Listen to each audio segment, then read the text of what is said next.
क्या हिंदुस्तान की foreign policy का लक्ष्य अदानी जी को और अमीर बनाने का है? पिछले 9 सालों से मोदी जी ने भारत को भ्रम में रखा है और अदानी जी को अपने साथ विश्व भ्रमण में।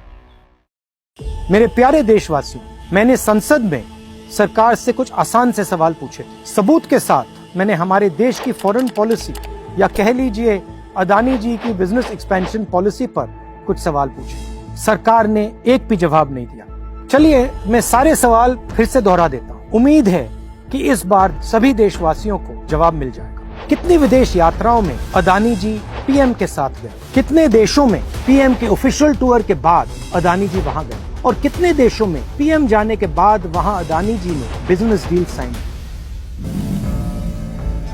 अगस्त 2013 में क्वींसलैंड ऑस्ट्रेलिया के डिप्टी प्रीमियर के नेतृत्व में एक डेलीगेशन ने गौतम अडानी के मौजूदगी में नरेंद्र मोदी से मुलाकात की। मई 2014 में अडानी को ऑस्ट्रेलिया में $15.5 बिलियन का कोल और रेल प्रोजेक्ट मिल गया। नवंबर 2014 में गौतम अडानी प्रधानमंत्री नरेंद्र मोदी के साथ G20 समिट के लिए ऑस्ट्रेलिया गए।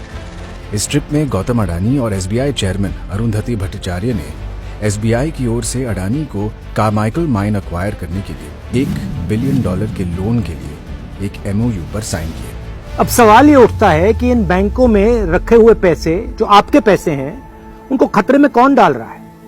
उन बैंकों पर कौन ये प्रेशर बना रहा है? जून 2015 में प्रधानमंत्री मोदी अपने पहले बांग्लादेश दौरे पर गए।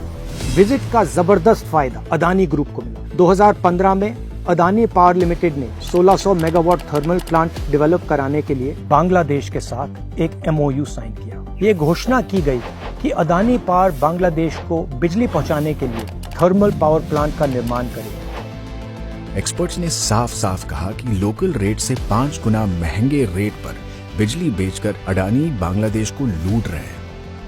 क्या हिंदुस्तान की फॉरेन पॉलिसी का लक्ष्य अदानी जी को और अमीर बनाने का है?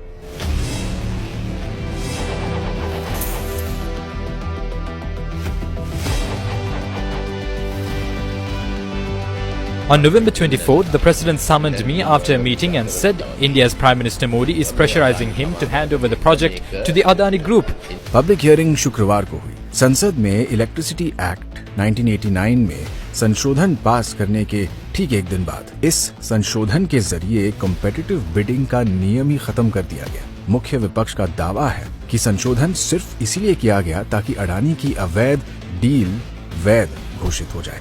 और फिर वही हुआ जो हर बार होता है, श्रीलंका के इस ऑफिसर को इस्तीफा देना पड़ा। क्या ये बात सही है कि पीएमओ ने अदानी ग्रुप के फायदे के लिए पड़ोसी देशों को कॉन्ट्रैक्ट देने के लिए मजबूर किया?